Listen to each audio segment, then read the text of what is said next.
Welcome to this DaVinci Resolve Fusion node breakdown. Today's nodes are the alpha divide and alpha multiply nodes. Now, I know these are just utility nodes and they're not too exciting, but they are pretty important. And they're important because they deal with your alpha and how your color within those alphas are all manipulated. So to explain a little further, I'm sure you've heard of straight, pre-malted, unmalted, all that fun stuff when it comes to alphas, and I'll kind of show you why it's important.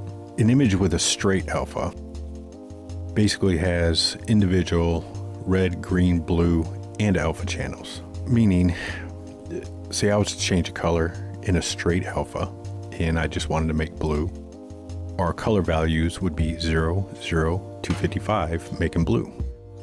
And if I wanted to make that like half transparent or half see-through or half alpha, I would bring my alpha down to 0.05 or 50%. And that would give us an overall straight image with color values of 0, 0, 255 and an alpha of 0.05. So different programs will deal with this individually.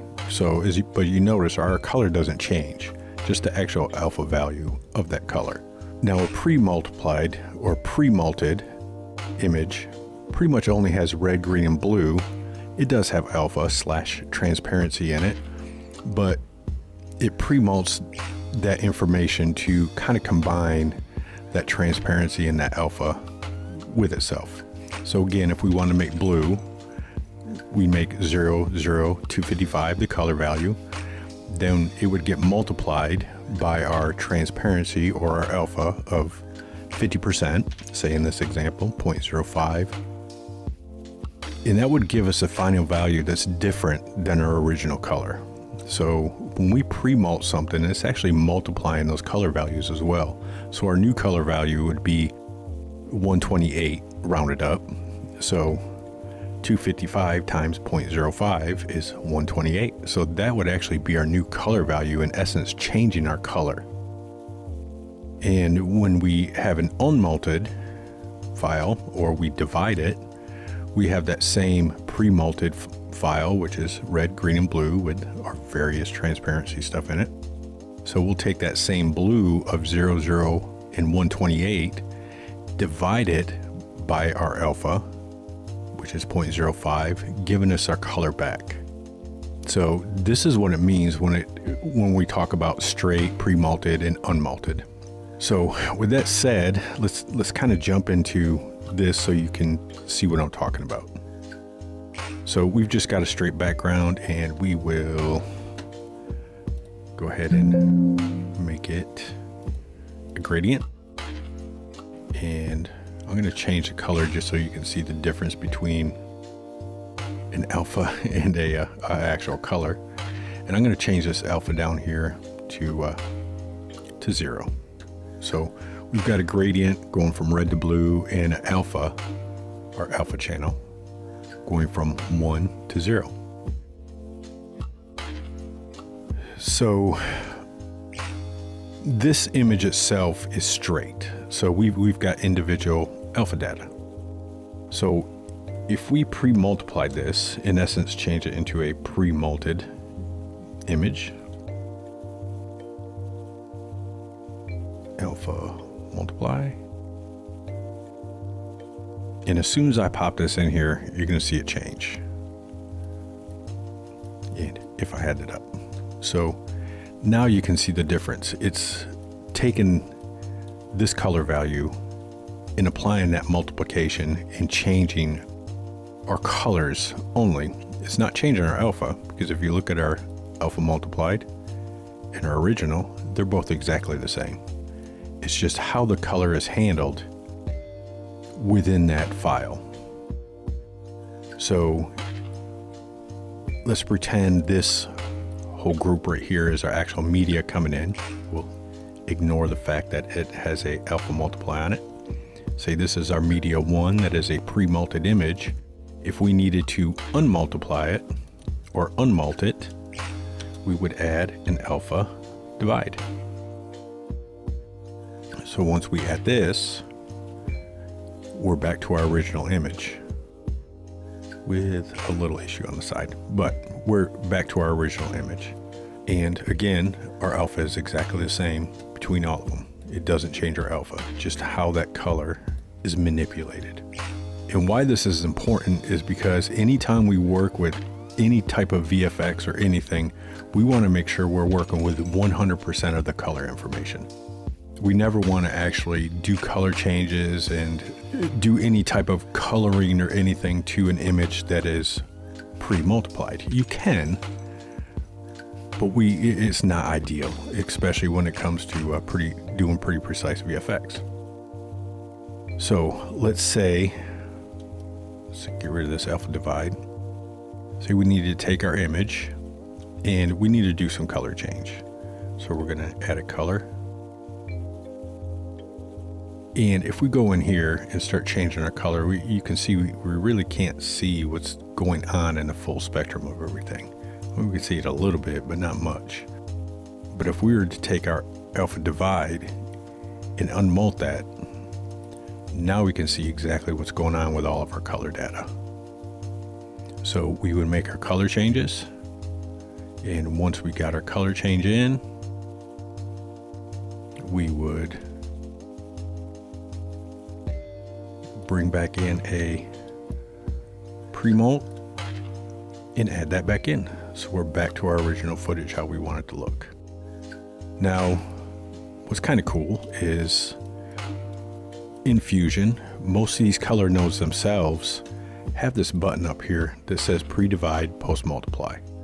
And what that is doing, if I click that, is basically within this color node, adding this divide when it first comes in, and adding this multiply when it goes out. So in essence, we are doing color correction in here on an unmulted image, but we can't see what's going on still. Even if we have that checked, we still can't tell what's going on. So that's why sometimes it's important to have the actual alpha divide and the alpha multiply added in there. But remember, if you do this, make sure you turn that checkbox off. So you don't want both of them running at the same time. But this way, with the actual alpha divide and alpha multiply, we can come in the middle and see what color changes we're doing.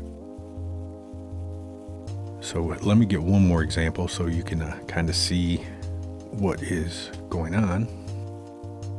So we've got this image, which I know is pre-multiplied already. So if I needed to do color changes, I could. Let's go ahead and add a background to this. So we've got more than just the alpha going on.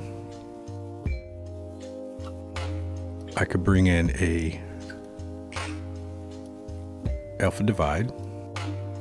And this is also one good way to kind of see what's going on with your image, whether it's, if you're not exactly sure if it's pre-multed or not.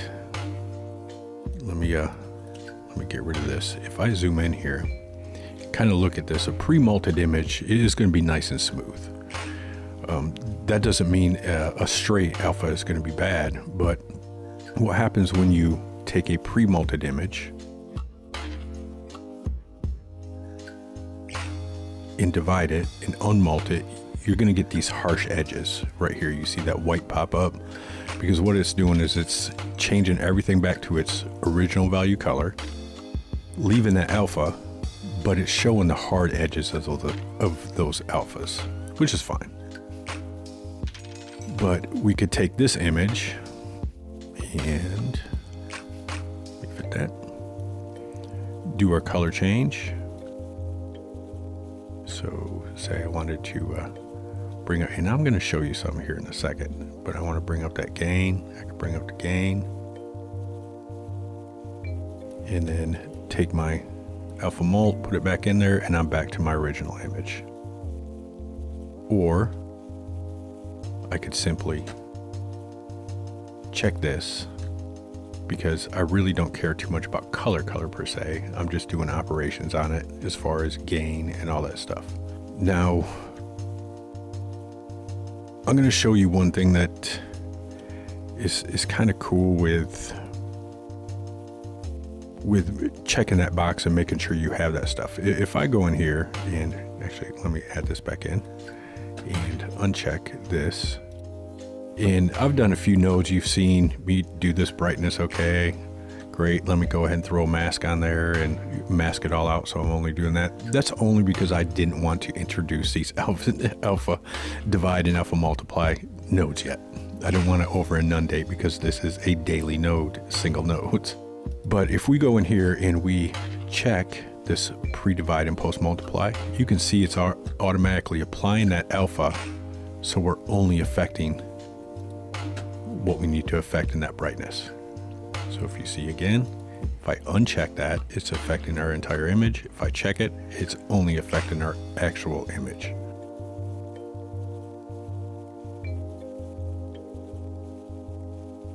And the same goes for if I uncheck this and I add a alpha divide. So I'm working off the straight colors. If I go in here and change this brightness, it's not going to apply correctly.